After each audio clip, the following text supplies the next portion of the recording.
کوئی حد ہے ان کے عروج کی بالا غل اولابے کا۔ مولوی کا تو دماغ خراب ہو گیا کہ وہ ترازو گاڑ کے اس کو تولنے لگا جس کو تولا نہیں جا سکتا، اس کو ناپنے لگا جس کو ناپا نہیں جا سکتا۔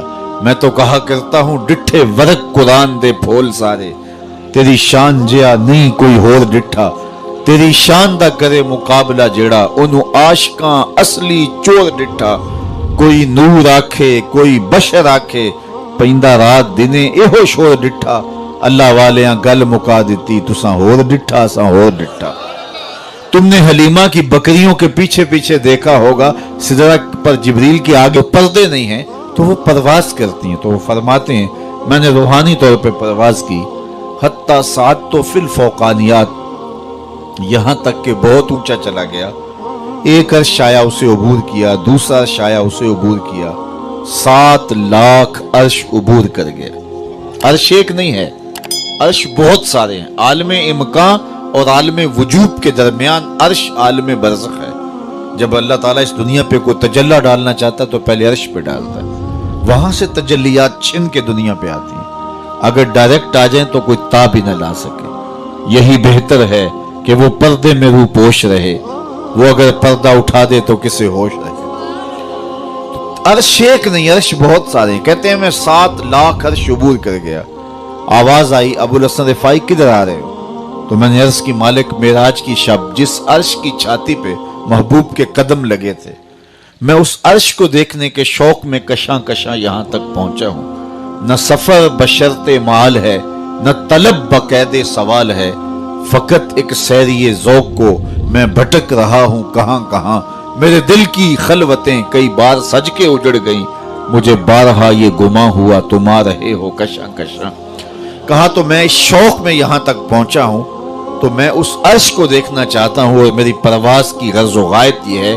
تو آواز آئی ارجع لا وصول لکا، ابو الحسن پلٹ جاؤ، تم کروڑوں سال بھی پرواز کرو، جس عرش کی چھاتی پہ محبوب کے قدم لگے تھے وہاں تمہارا خیال بھی نہیں پہنچ سکتا۔ جس نبی کے قدم اتنے اونچے ہیں اس نبی کا سر کتنا اونچا ہوگا۔ کوئی حد ہے ان کے عروج کی بالا غل اولاب کمال ہی۔ تو کہا دہا سے مراد حضور کے کمالات ظاہریہ ہیں، اور لیل سے مراد حضور کے کمالات باطنیہ ہیں۔ ایک قول یہ پیش کیا کہ دہا سے مراد حضور علیہ الصلوۃ والسلام، اللہ اکبر، یہ اللہ نے اپنے محبوب کو شانیں دی ہیں نا، یہ حضور علیہ السلام کی عظمتیں ہیں، یہ حضور کی رفتوں کا عالم ہے۔ تو کہا دہا سے مراد حضور کے کمالات ظاہریہ، اور لیل سے مراد حضور کے کمالات باطنیہ ہیں۔ پھر کہا دہا سے مراد حضور علیہ السلام کا نور علم ہے، جس سے کائنات کی کوئی چیز پوشیدہ نہیں، چٹے دن کی طرح روشن، ہر شے محبوب کی نگاہوں میں ہے۔ اللہ کے محبوب کی نظروں میں کوئی چیز پوشیدہ نہیں۔ وَإِنِّي أَرَىٰ مَا لَا تَرَوْنَ وَأَسْمَعُ مَا لَا تَسْمَعُونَ، جو میں دیکھتا ہوں وہ تم نہیں دیکھتے، اور جو میں سنتا ہوں وہ تم نہیں سنتے۔ اللہ نے وہ سماعتیں دی، وہ بصارتیں دی۔ یہ غلطی ہوتی ہے کہ اپنے حواس کو نبی کے حواس پہ قیاس کیا جائے، یا نبی کے حواس پہ اپنے حواس کو قیاس کیا جائے۔ قرآن پڑھیے، سورہ نمل اٹھائیے۔ حضرت سلیمان اپنے لاؤ لشکر کے ساتھ جب آگے بڑھے تو وادی نمل آ پہنچے۔ تو وادی نمل میں چیونٹی نے جب لشکر سلیمان آتے دیکھا تو اس نے اپنی ہمجولیوں سے، چیونٹیوں سے کہا کہ جلدی جلدی اپنی بلوں میں داخل ہو جاؤ، اللہ کے نبی کا لشکر بے خبری میں تمہیں کچل نہ ڈالے۔ اللہ اکبر۔ اور یہ بات حضرت سلیمان نے سنی۔ کتنی دور سے سنی؟ 3 میل یا 7 میل دور، 3 فراسخ اگر ہیں تو 9 میل بنتے ہیں۔ تو 9 میل سے حضرت سلیمان علیہ السلام نے 3 فراسخ سے چیونٹی کی اس بات کو سنا اور اس کے لہجے کو سمجھے۔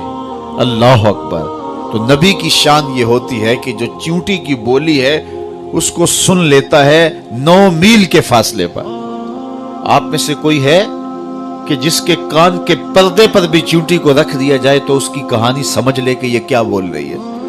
اللہ اکبر۔ یہ تیوریات کے ماہرین کہتے ہیں چیونٹی کے منہ میں زبان نہیں ہوتی، چونٹی بولتی پھر کیسے، اب بات کیسے کرتی ہے، اس کے منہ میں زبان بھی نہیں ہوتی، تو اس کے منہ کے قریب باریک سے 2 ریشے ہوتے ہیں، مہین سے 2 بال ہوتے ہیں۔ جب اس نے اپنی ہمجولی کو کوئی میسج دینا ہوتا ہے